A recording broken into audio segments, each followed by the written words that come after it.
Ketua PSSI Muhammad Iryawan berjanji akan mengakomodir keinginan pelatih Timnas Indonesia Sintayong untuk menaturalisasi pemain keturunan yang bermain di luar negeri. Bermula karena Jordi Amat, Sintayong bercerita tentang keinginannya untuk menaturalisasi pemain di luar negeri demi Timnas Indonesia ketika disinggung mengenai Jordi Amat. Selain Jordi Amat, sejumlah pemain keturunan lainnya di Eropa seperti Sandy Walsh, Kevin Dix, hingga Josuk juga tertarik memperkuat Timnas Indonesia. Saya baru dengar nama Jordi Amat, tutur Sintayong. Ada beberapa pemain keturunan Indonesia yang sebenarnya saya inginkan untuk Timnas Indonesia yang sedang bermain di luar negeri. Namun sampai saat ini, permintaan saya itu tidak diproses oleh PSSI. Jadi sangat disayangkan, jelas ex-pelatih Timnas Korea Selatan itu. Namun tunggu, Iryawan berencana membahas kemungkinan menaturalisasi pemain berdarah Indonesia dengan Sintayong. Dia bersedia memenuhi kemauan pelatih asal Korea Selatan itu, asalkan sesuai dengan peraturan yang berlaku. PSSI perlu memperhatikan Undang-Undang Nomor 12 Tahun 2006 tentang Kewarganegaraan Republik Indonesia dan status FIFA sebelum menaturalisasi pemain untuk Timnas Indonesia. Saya belum berbicara dengan Sintayong. Hari ini saya bakal bicara siapa nama yang dia ajukan, kata Iryawan pada sesi latihan Timnas Indonesia di Stadion Madia, Jakarta Pusat pada Rabu 10 November 2021. Selama pelatih meminta, saya akan mengakomodasi jika memenuhi syarat. Pemain yang akan dinaturalisasi memenuhi syarat atau tidak, kan saya belum tahu. Tapi Sintayong belum berdiskusi dengan saya. Hari ini saya memang datang ke latihan Timnas Indonesia, satu di antaranya untuk membahas hal ini, jelas Iryawan. Sekedar informasi, Sintayong memanggil 26 pemain untuk laga uji coba Timnas Indonesia kontra Afghanistan dan Myanmar. Tak hanya untuk 2 laga uji coba, nama-nama ini juga diproyeksikan untuk mentas di Piala AFF 2020.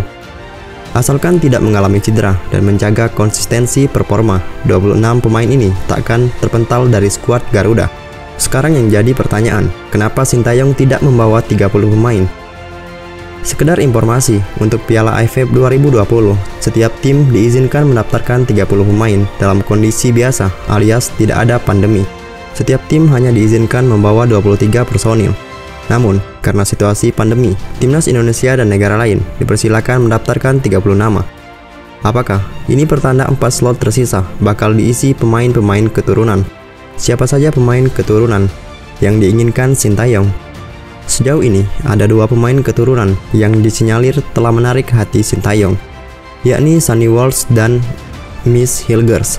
Medio Juni 2021, akun Instagram @indofootballhd sempat mengirim pesan kepada Sandy Walsh. Mereka bertanya, apakah benar Sintayong menginginkannya untuk membela Timnas Indonesia? Halo bro, apakah benar Anda diminta bergabung ke Timnas Indonesia oleh Sintayong? Tanya akun Instagram @indofootballhd. Hai teman, ya, kami sudah berkontak tentang proses saya. Dia bertanya apakah saya ingin bergabung dan saya mengatakan kepadanya bahwa itu akan menjadi perasaan yang luar biasa untuk bergabung dengan Garuda Timnas Indonesia, jawab Sandy Walsh. Namun tunggu, sebelumnya Direktur Teknik PSSI Indra Safri menjelaskan pemanggilan pemain ke Timnas Indonesia, termasuk menaturalisasi, diserahkan kepada Sintayong. Indra Safri menyebut, Sintayong punya wewenang penuh dalam memilih pemain, tidak terkecuali mendorong pemain untuk dinaturalisasi demi kepentingan Timnas Indonesia. Penjelasan dari Indra Safri itu sekaligus menanggapi banyaknya permintaan dari netizen yang mendorong PSSI untuk menaturalisasi sejumlah pemain yang mengklaim punya garis keturunan, seperti Jordi Amat hingga Sandy Walsh. Pemanggilan, pemulangan, dan kebutuhan pemain itu tergantung pelatih. Pasti tidak mungkin kami memanggil pemain tanpa rekomendasi pelatih. Semuanya harus dari pelatih, ucap Indra Safri beberapa waktu yang lalu. Karena itu, sangat menarik untuk menantikan siapa pemain keturunan yang akan membela Timnas Indonesia di Piala AFF nanti. Tentunya seperti yang diungkapkan Sintayong, kehadiran pemain keturunan bakal membuat Timnas Indonesia semakin kuat.